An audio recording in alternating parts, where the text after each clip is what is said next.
Well, hello and welcome to the kitchen of the dollhouse for another reading from The Secret Language of Birthdays by Gary Goldschneider and Used Elfers for November 6th, the day of rousing vigor. And here at the top of the page is a visual representation of the day of rousing vigor. Well, we have us, what is it? A pair of marching band cymbals. That's right, the ones you put in your hands if that wasn't clear. I'm sure you know what those are.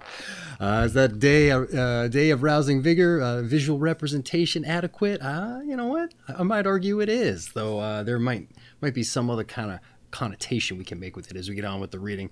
Who's to say? I don't know, but we'll see as we get on with it. But that being said, that's not altogether important. What is important is it's November 6th, and it's someone's birthday today. That's right. So if it's your birthday, I just want to say happy birthday. That's what's important. Me saying happy birthday to you. Now, if this finds you late, I don't know, days, weeks, months, sometimes that's the case. Well, you know what? I just hope you had a happy birthday if that's the case.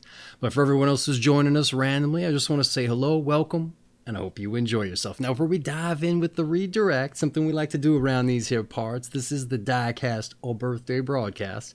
So we like to roll some dice. That's right, we roll some dice. But we don't just do it for the name's sake. No, sir, ma'am.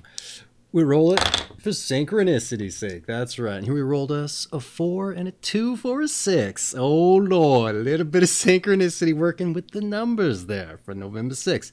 Should be easy to remember. Now, what is synchronicity? You're probably wondering. Well, it's just you getting out in the world, letting the universe show you it's with you on your path.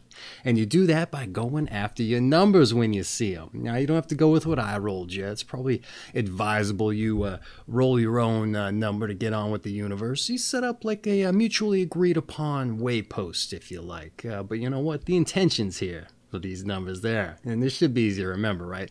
But in any event, yeah, maybe grab your own set of dice there out of your Yahtzee game that's in the closet. You want to have something you can ascribe directional values to, like number sets if you like, as well as roll yourself some time limits to go in those directions. But once you reach the end of those time limits, you just stop, compose yourself, look around, and look for your signs. That's right, but they don't necessarily have to be numbers. They can be anomalous things that just really stand out at you. I don't know, maybe you see a marching band going down the, let me put this more in frame, a marching band going down the street, or just one of them crazy loons who happens to have a musical instrument like that. Well, you know what? Roll your dice, get another time value there, follow that individual, see where they might lead you. Maybe they go down some back streets or something, take you past an opium den, who's to say? I don't know, but hey, you know what? Once you reach the end of your time limits there, just stop. And once again, compose yourself. You never know. Maybe you find yourself in front of a building with a 42 in the address. You know what? Hey, if it looks like a store or someplace you can go inside, take the chance. You know what I'm saying? Maybe it seems like an apartment complex. It's locked up. So I don't know. Maybe see if it's unlocked. See what you do.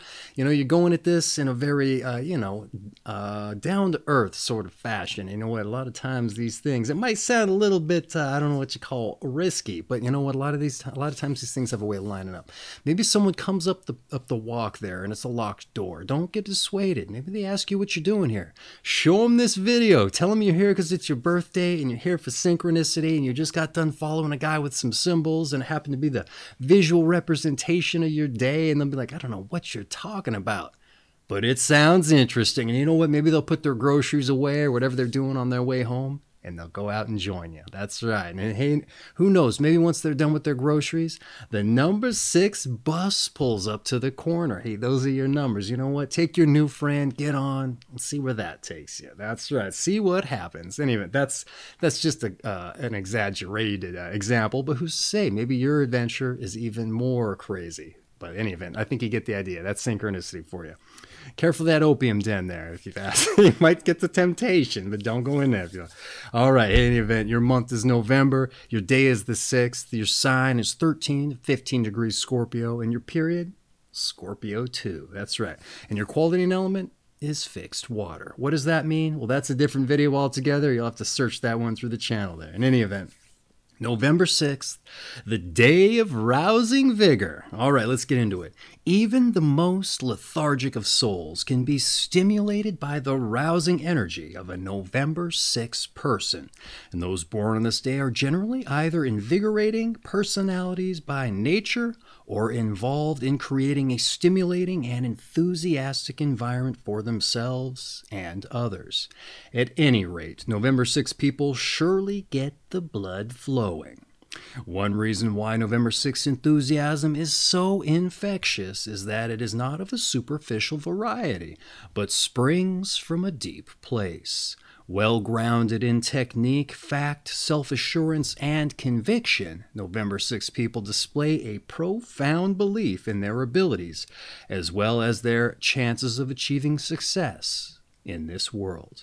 One danger, of course, is that they may grow overconfident and, on the basis of past successes, miscalculate future prospects. Indeed, though it is healthy to build for the future, life is never a straight upward path of exponential success, but a winding road with both valleys as well as peaks. Therefore, those born on this day need to remain realistic about their limitations, particularly as the years go by, and cultivate a sternly objective, critical sense which can guarantee the continued quality of what they produce. There is no denying the capacity of November 6 people to delight, perhaps to entertain. However, not everyone appreciates their direct, forceful, and uncompromising nature. Strangely enough, their surfeit of energy, surfeit maybe, of energy can at times have a depressing effect on others, particularly on more realistic types. And though this may not be an easy thing for those born on this day to understand, and November 6 people must find a way to handle defeat as well as disappointment, for they are not so tough when it comes to rejection. They can also benefit greatly from interaction with those who not share the same views. Part of this spiritual training lies in learning to maintain their balance, calm, and reserve, ensuring that their energies can flow in an uninterrupted stream rather than in spurts. Usually more highly evolved individuals born on November 6 have a fine sense of humor, which saves them from becoming too heavy or serious, and acts as a bridge between them as well as others. However, because their humor is markedly ironic and satiric in flavor, they must be careful not to be offensive.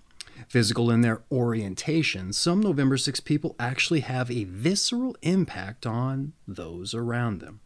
And their affect tends to be more sexual than sensual, athletic rather than sensuous, and provoking rather than calming. November 6 people have a way of holding a mirror up to others, and friends and family in particular may not always like what they see. And those born this day have a responsibility in this regard to be a reflective surface and not a distorted glass. And they should keep in mind, however, that sometimes the truth is better left unspoken. All right. Hey, how about that for an optimistic day there? I don't know, optimistic. It had a lot of dynamics going on for it. And it looks like I brought the right energy to it, too, I would argue. But in any event, hey, so that's been your breakdown. I'd like to provide a little bit of a commentary on what we've just read. So let's get into the notes that I wrote down here. So for November 6th, the day of rousing vigor, it says, energy so stimulating you can rouse even the most lethargic of souls. I say they painted quite the picture with not just the first sentence, but like the first paragraph there. And I admire this facet that your effect extends not just to people, but to your environment also. All right. And that being said, you seem to be in good company as this power of influence seems to extend to a good deal of Scorpios. All right. Albeit in different ways. And I don't know if that's information you'll necessarily find relevant. This is about you, but I find it interesting. All right. But back to you. The reading claims your infectious energy isn't superficial, but from a place of conviction. All right. As well as belief. So how that's manifested or realized, I'm not exactly sure, but I'd probably know it when I saw it, I think. And it makes me wonder if it's something that you're even aware of, all right? Or if it's just something that you do naturally, right?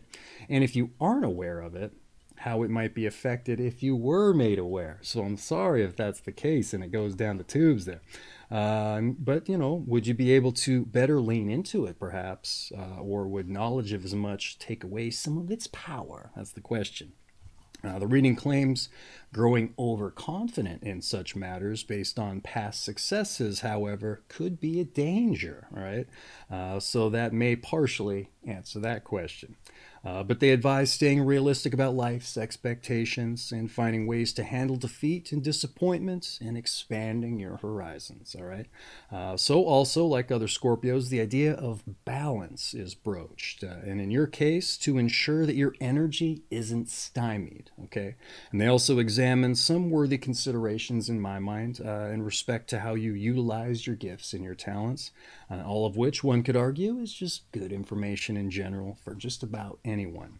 But if these traits and gifts of yours do apply, I'd say it's very apt advice that they provided for you.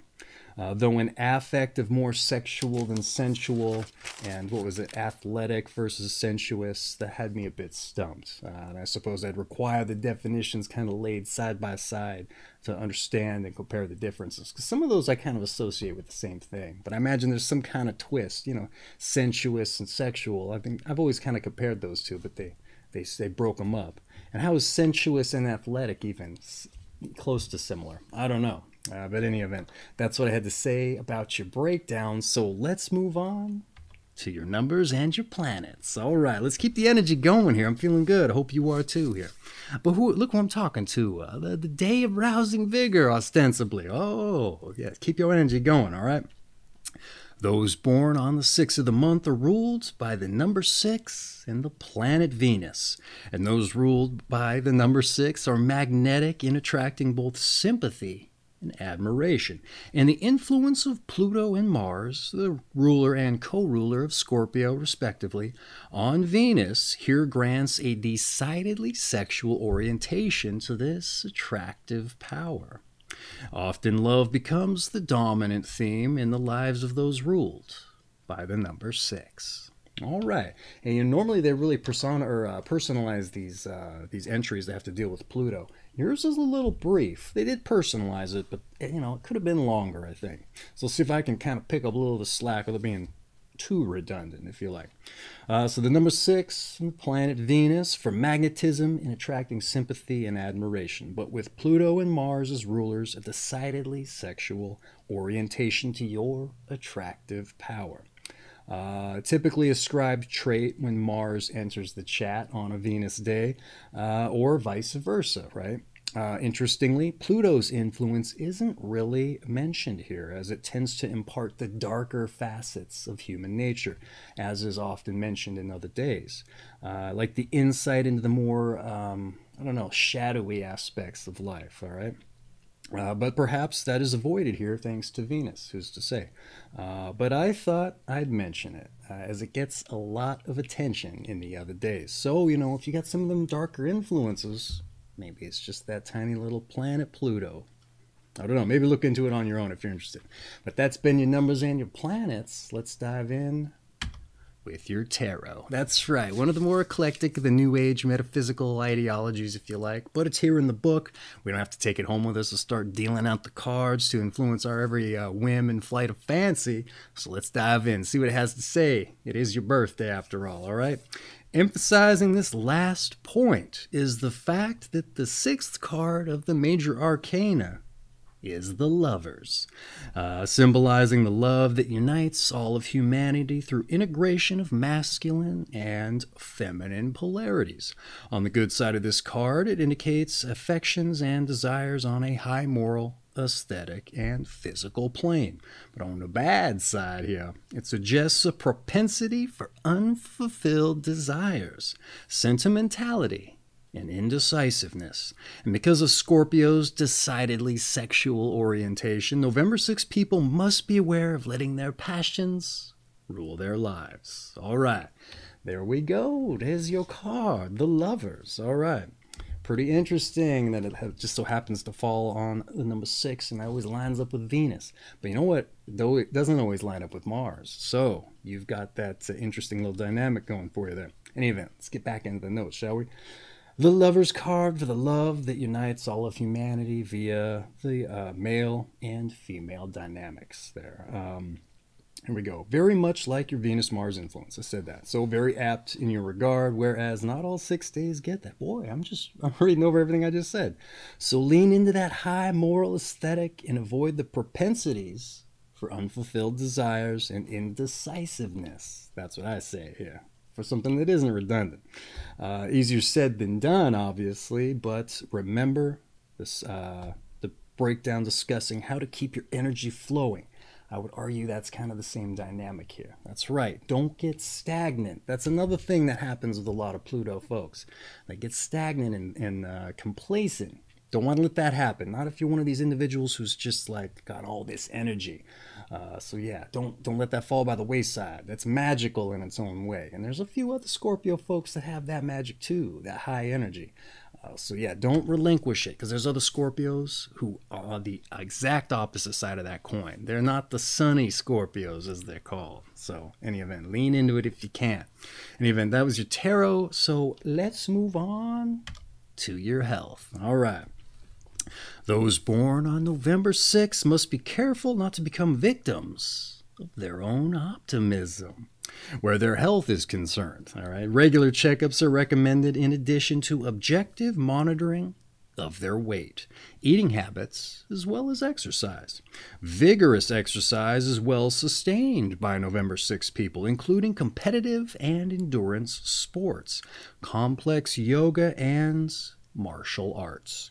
Dancing is also highly recommended. Particular attention should be paid to digestive and excretory functions, which can be aided by high-fiber diets or your bulk foods. I know that one because they mentioned that before, but they called it bulk and I had to look it up. But that's your high-fiber foods there. Anyway, I'm getting ahead of myself. Maybe I mentioned that in the health.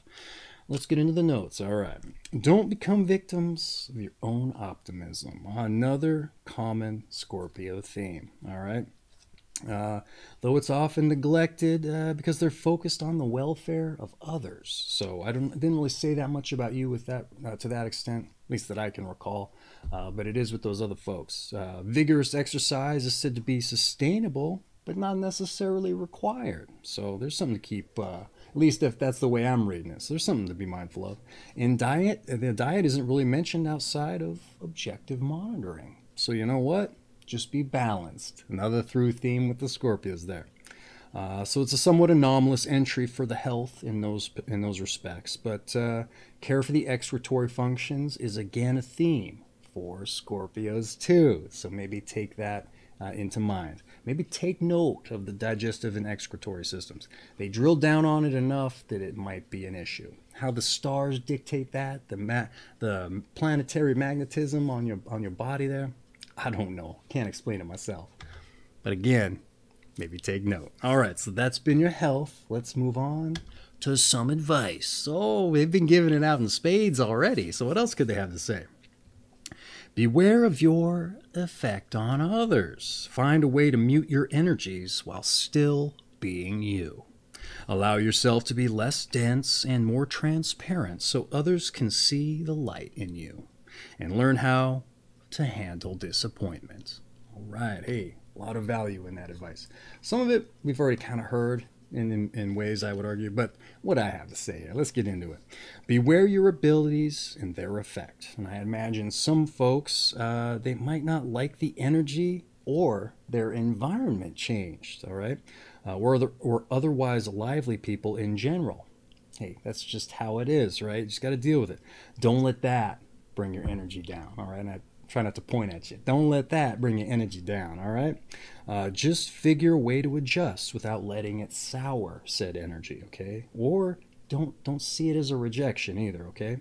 More importantly, we got here, that's more importantly, don't let it ruin your energy or see it as a rejection. Be less dense. The energy might be a lot a lot for someone to handle, and that's what I'm picking up from this. They might mean something altogether different, but on one of the other days, people's energy is heavy. I don't think yours. They didn't say yours was heavy. They specifically said that it wasn't heavy, but maybe it has something to do with that. It's just too much. You know what I mean? And again, some folks they can't handle that. What else we have here? Others may just also identify you with said energy, all right? And that's just a facet of who you are, right? So don't let that define you, all right? Be the light, or whatever it said. What does it say here? Find a way to mute your energies, but still be you. That's what it said. All right, here.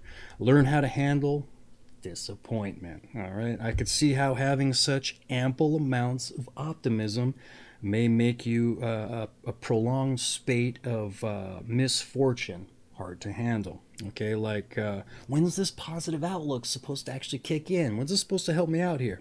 Hey, look, everything comes in waves, as I'm sure you know, unfortunately. So just keep riding them out. Keep that positive energy up, all right? Even if it don't turn around, at least you gave it the college try, and you didn't bow into the negative forces, because Pluto's got a darkness to it. Apparently. So you know what? It might just be coming after you. Who's to say? The suggestion about learning from others is huge. Maybe see how those without optimism handle everyday life, right?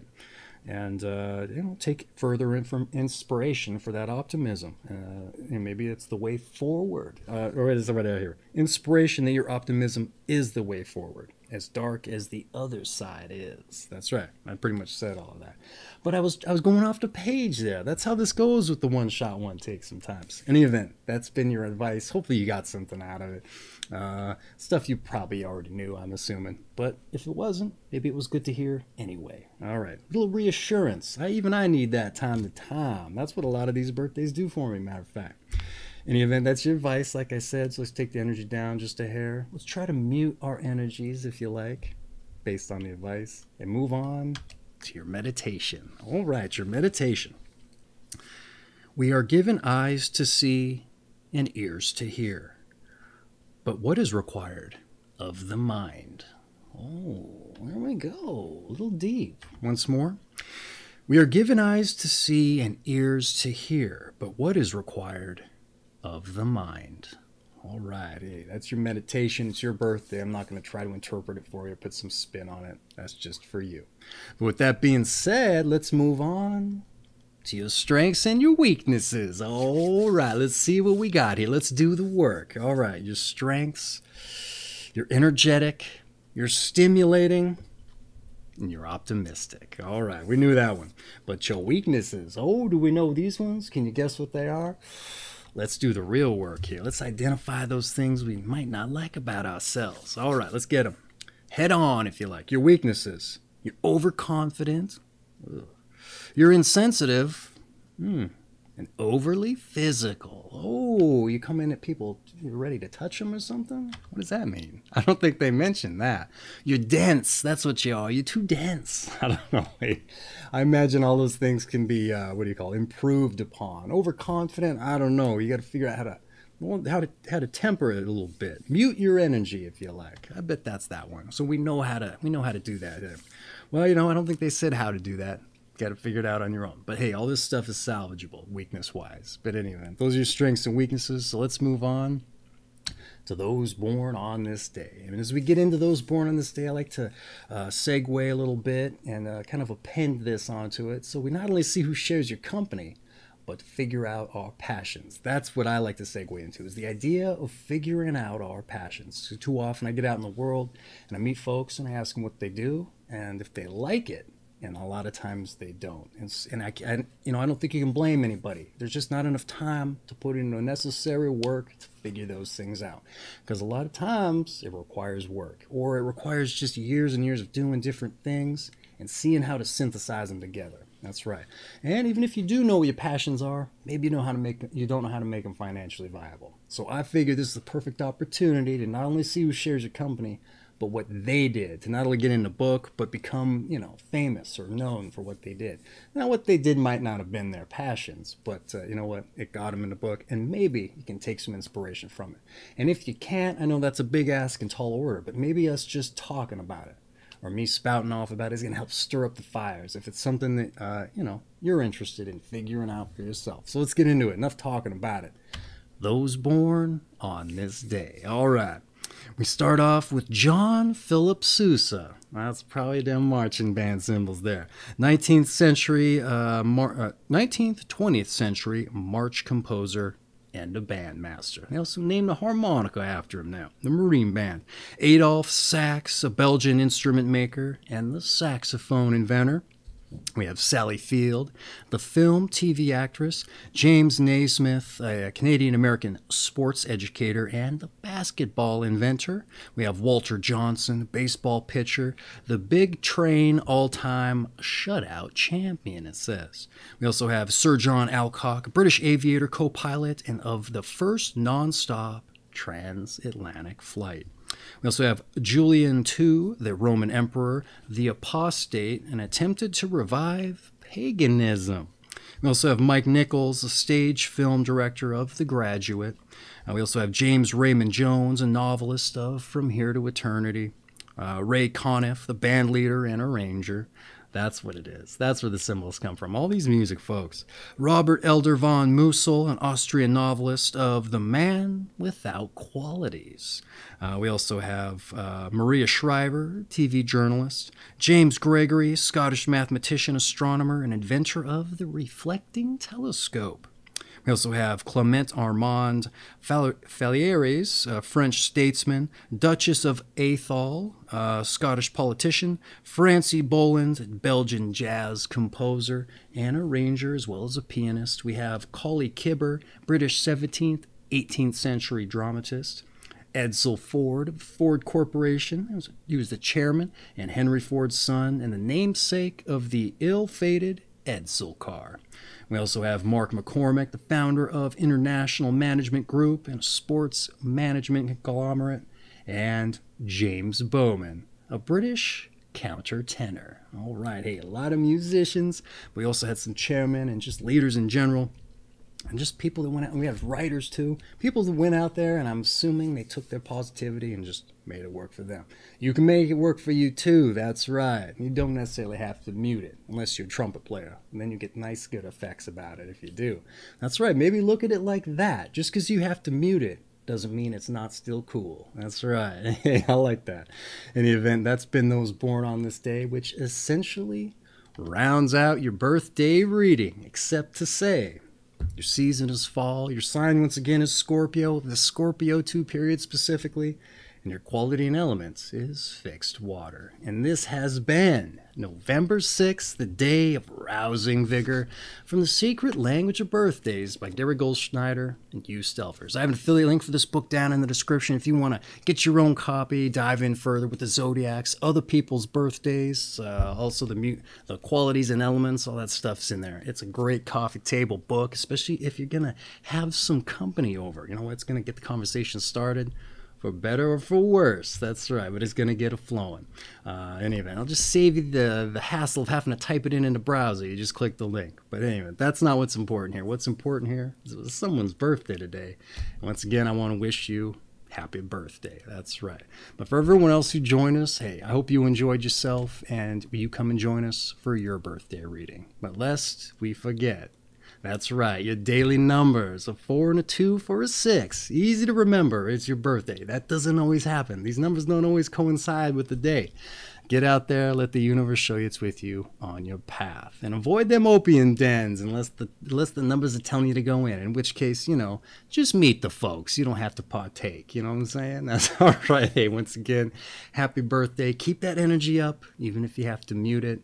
Don't fear rejection. Learn to embrace it, and make sure when you mute things, you keep it cool. That's right, with them cymbals, but trumpets too, all that. Hey, once again, happy birthday. Take care of yourself.